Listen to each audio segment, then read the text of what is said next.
পরিষ্কার জানিয়ে বলছি, প্লিজ দয়া করে কেউ কাউন্টিং এজেন্টরা এবং প্রার্থী ক্যান্ডিডেটরা তারা ভোটিং এলাকা ছেড়ে আসবেন না। স্ট্রং রুমে যেখানে কাউন্টিং হচ্ছে, মানে সেন্টারে, সেখান ছেড়ে কেউ আসবেন না। এটা বিজেপির প্ল্যান। প্রথম 2-3 রাউন্ডে আমি কালকে থেকেই বলছি যে ওদেরগুলো আগে দেখাবে, আমাদেরগুলো পরে দেখাবে। এবং অনেক জায়গায় 2-3 রাউন্ড কাউন্টিং করার পরে প্রায় 100টা জায়গায় কাউন্টিং বন্ধ করে রেখে দিয়েছে। এবং কল্যাণীতে ধরা পড়েছে 7টা মেশিন, যেখানে কোনো মিল নেই।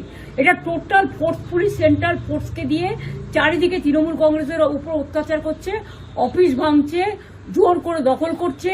এসআইআর নামে আপনারা দেখেছেন ভোট লুট করেছে যাতে যে সিটগুলো জিততে পারে।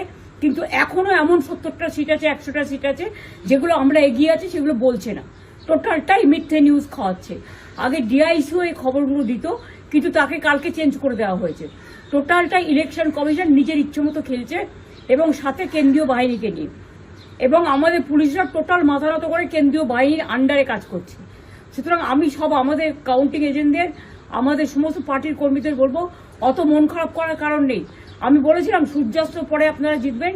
3 রাউন্ড 4 রাউন্ড কাউন্ট হলেও এটা 14 রাউন্ড থেকে 18 রাউন্ড কাউন্ট হয়, তখন আপনারা জিতবেন।